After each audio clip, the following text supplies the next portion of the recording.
मुर्गी पालन से किसान भाई परिचित होंगे ही।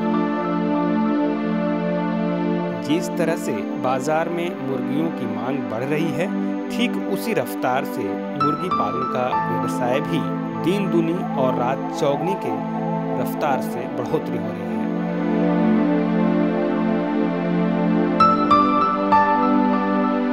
मुर्गी पालन के लिए लोग चूजा तो कहीं न कहीं से लाते ही हैं। हाँ, तो क्यों ना चूजा उत्पादन किया जाए। इससे दो फायदे होंगे। जैसे आप मुर्गी पालन भी कर सकते हैं और चूजा उत्पादन करके उसे एक लाभप्रद व्यवसाय भी बना सकते हैं।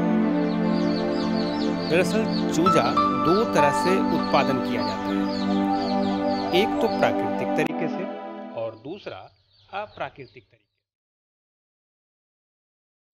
जिसमें अंडे को एक मशीन में डालकर हैचर किया जाता है,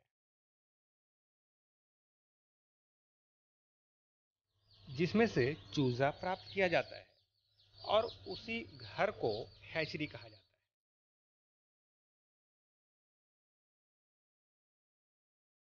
आप सोच रहे होंगे कि आखिर ये होता कैसा है, तो आइए हम आपको बता रहे हैं कि अप्राकृतिक तरीके से चूजा उत्पादन आखिर इस मशीन से कैसे।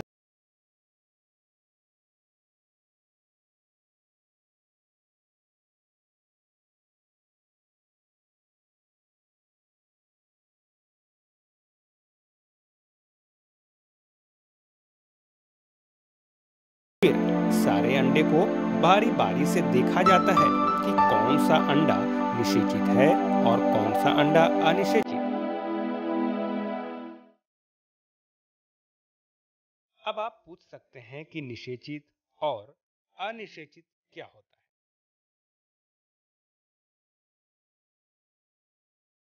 दरअसल निषेचित अंडे से चूजा उत्पादन होता है और अनिषेचित से नहीं।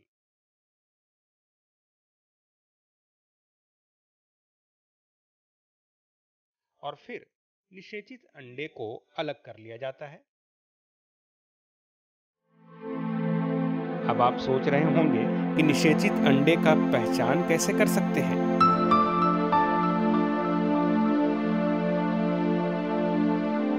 हम वो भी आपको बता रहे हैं। पहचान करने के लिए एक अंधेरे घर में अगर आप मोमबत्ती या बल्ब से अंडे को देखेंगे तो अंडे के अंदर कुछ धब्बा सा दिखेगा, तो वह निषेचित अंडा है। अगर बिल्कुल एक जैसा रंग दिखाई दे तो वह अनिषेचित अंडा है और इस विधि को कैंडलिंग कहते हैं। आइए विस्तार से जानते हैं अपने विशेषज्ञ से। हैचरी ये है कि इनक्यूबेशन होता है। इनक्यूबेशन मतलब वो हुआ कि जो कि अंडा से चिक्स यानी कि मुर्गी का बच्चा के निकालना जहाँ से निकालते हैं उसको हैचरी बोलते हैं, उस घर को हैचरी बोलते हैं। और इनक्यूबेशन होता है कि अंडा से निकालने से बच्चा जो निकलता है उसको इनक्यूबेशन बोलते हैं। और इनक्यूबेशन दो तरह का होता है, एक नेचुरल इनक्यूबेशन और एक दूसरा आर्टिफिशियल इनक्यूबेशन। नेचुरल इनक्यूबेशन उसको बोलते हैं कि जैसे मुर्गी जो अंडा देने के बाद उसको सेती है और उससे जो बच्चा निकलता है उसको नेचुरल इनक्यूबेशन कहते हैं।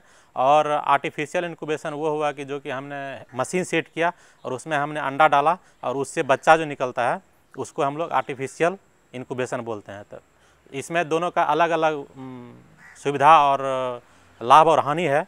जैसे नेचुरल इनक्यूबेशन में कि हम मतलब बृहद तौर पर उसमें इनक्यूबेट नहीं कर सकते हैं, बच्चा नहीं निकाल सकते हैं, वो छोटे पैमाने पर हम लोग कर सकते हैं, उसमें कोई खर्च नहीं है। और हैचरी में जो है आर्टिफिशियल इनक्यूबेशन में हम लोग बृहद तौर पे एक इंडस्ट्री के तौर पर भी उसको कर सकते हैं। तो जैसे हम लोग आर्टिफिशियल इनक्यूबेशन के बारे में हम लोग अभी विस्तृत तौर पे जानकारी लेंगे। तो जैसे ये हमारा आप देख रहे हैं कि ये बिहार वेटनरी कॉलेज का हैचरी हाउस है। इसमें हम लोग फ्रेश एग्स लाते हैं और उसको हम लोग रिसीव करते हैं। सबसे पहले उसको हम लोग कैंडलिंग करते हैं। कैंडलिंग वो होता है कि उसमें हम लोग देखते हैं कि कोई फर्टिलाइज एग्स और अनफर्टिलाइज एग्स। फर्टिलाइज एग्स वो होता है जिससे कि मतलब निषेचित एग्स होता है, उससे बच्चा मतलब चिक्स निकलता है, और अनफर्टिलाइज एग्स होता है कि जिससे कि चिक्स नहीं निकलता है।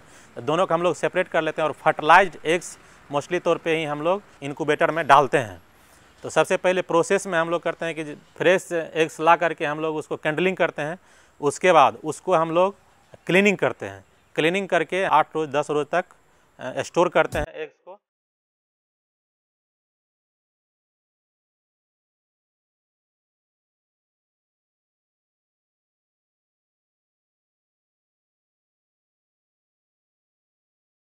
अगर बहुत ही इंटरेस्ट रखते हैं, बहुत ही इंटरेस्टेड हैं कि हमको हैचरी या मुर्गा चूजा का उत्पादन करना है, तो उसके लिए आपको तो सबसे पहले लेयर फार्मिंग करना होगा। लेयर फार्मिंग जैसा कि मैंने पहले बताया, लेयर फार्मिंग का जो तरीका है वो अडॉप्ट कीजिए। उसके बाद में लेयर फार्मिंग करने के बाद आपको ये ध्यान रखना होगा कि हमको चूजा प्राप्त करना है, तो उसके लिए एक हैचर मशीन आता है आजकल। तो आप कितना कैपेसिटी का हैचर मशीन लेना चाहते हैं वो अलग अलग रेट में बाज़ार में उपलब्ध है। हैचरी में हम लोग सबसे पहले हैचरी में एग को हैच करने के पहले कुछ तरीका होता है, कुछ प्रोसेस है, विधि है, उसको अपनाते हैं। सबसे पहले तो हम ये श्योर करते हैं कि हमारा जो एग प्राप्त हुआ जिसको हम हैचरी में डाल रहे हैं वो निषेचित है या अनिषेचित है।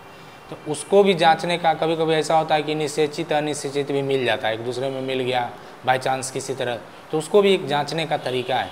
सबसे पहले एक कैंडलर आता है, या अगर कैंडलर आपके पास नहीं है अवेलेबल तो आप सिंपली एक कैंडल जला करके भी उसको जांच सकते हैं। कैंडल जलाने के बाद आप देखेंगे, एग को लाइट में ले जाएंगे तो जो निषेचित एग होगा, निषेचित एग में आपको एम्ब्रियो मिलेगा। एम्ब्रियो मिलेगा मीन्स कि आपको लगेगा कि कुछ अंदर में डेवलप कर रहा है, विकास कर रहा है, और जो अनिषेचित रहेगा उसमें कुछ नहीं मिलेगा, थ्रू आउट सेम नज़र आएगा। तो इससे आप ये डिटरमाइन कर सकते हैं, निर्धारित कर सकते हैं कि एग निषेचित है या अनिषेचित है। कैंडलिंग के बाद सभी निषेचित अंडे को अच्छी तरह से सफाई करने के बाद एक घर में 7-8 दिन तक जमा किया जाता है। फिर अंडे को सेटर मशीन में 18 दिन तक रखा जाता है। सेटर के अंदर का तापमान 99 से लेकर के 100 डिग्री फ़ारेनहाइट और आर्द्रता 85 से 87% तक होता है। फिर 19वां दिन हैचर में रखा जाता है, जिसका तापमान 98 डिग्री और आर्द्रता 89% तक रखा जाता है। हैचर में रखने के 3 दिन बाद चूजा निकलता है।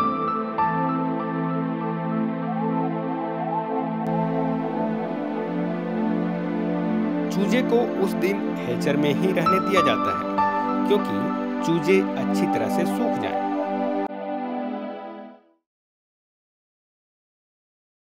इसके बाद चूजे को हैचर से निकाल लिया जाता है, साथ ही एक सुई भी दी जाती है।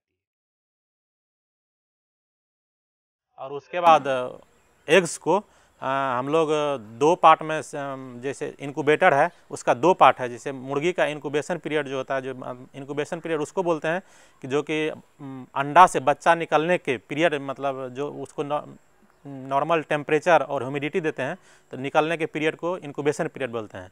तो उसमें 2 पार्ट है, एक सेटर हम लोग बोलते हैं, दूसरा हैचर बोलते हैं। तो सेटर में हम लोग अंडा को 18 दिन तक रखते हैं, और 18 दिन के बाद 19वां दिन उसको ट्रांसफ़र कर देते हैं हैचर में, जिससे कि वहाँ बच्चा मतलब चिक्स निकलता है।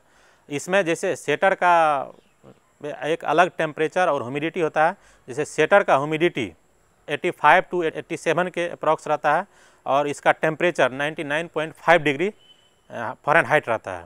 18 दिन के बाद हम लोग बढ़िया तौर पर कैंडलिंग कर पाते हैं, जिसमें कि उसमें ये सेपरेट तौर पे पता चल जाता है, कि अच्छी तरह से पता चल जाता है कि फर्टाइल एग्स है और अनफर्टाइल एग्स है। तो हम लोग जब हैचर में, सेटर्स हैचर में डालते हैं तो फर्टाइल एग्स को ही हैचर में डालते हैं, और अनफर्टाइल एग्स को उसमें सेपरेट कर देते हैं।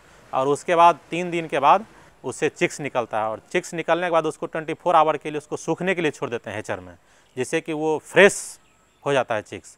और उसके बाद उसको जब निकालते हैं तो उसमें 0 डे पर एक मेरेक्स डिजीज वैक्सीन होता है, वो डाल देते हैं। उसके बाद वहाँ जहाँ सप्लाई करना होता है वहाँ भेजते हैं, या उसको अगर कहीं पालना होता है तो उसमें पालते हैं।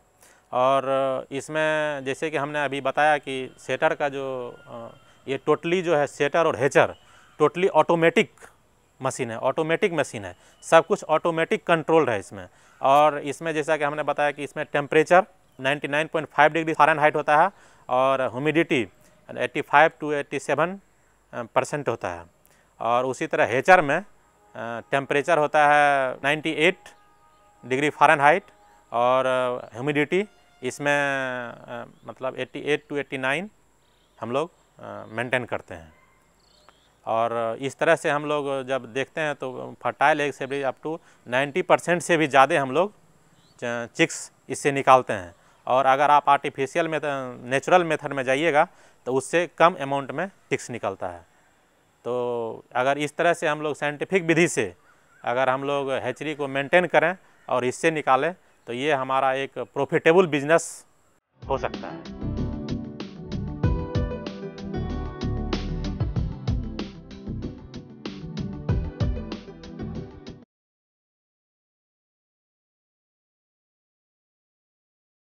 निषेचित एग को हम क्या करते हैं, हैचर में फिक्स करते हैं। हैचर में डालने को आजकल 2 तरह का हैचरी भी आता है, मशीन जो आता है 2 तरह का, इनक्यूबेटर कहते हैं उसको।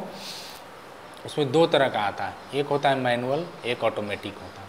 तो मैनुअल में आपको प्रत्येक 24 आवर में 24 घंटा में एग को रोटेट करना होगा ताकि यूनिफॉर्म मतलब सब तरफ से उसको इंक्यूबेशन का मौका मिले। ऐसे कभी कभी होता है कि एक तरफ एग रखा रह गया, ऊपर का पार्ट इंक्यूबेट हुआ, नीचे वाला ऐसे ही छूट गया, तो उसको रोटेट करना होता है प्रत्येक 24 आवर में। इस तरह से आप इसमें होता है मैनुअल में। एक होता है ऑटोमेटिक। तो ऑटोमेटिक में आपको कुछ नहीं करना है, एक बार एग सेट कर दीजिए, एक अंडा सेट करने के बाद आपको कुछ नहीं करना है, मशीन सब कुछ कर लेगा।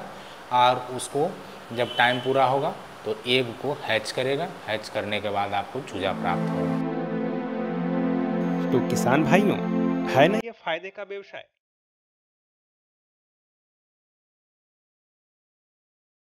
अगर आप इस तरीके से चूजा उत्पादन करें तो निश्चित ही आपके लिए फायदे का व्यवसाय होगा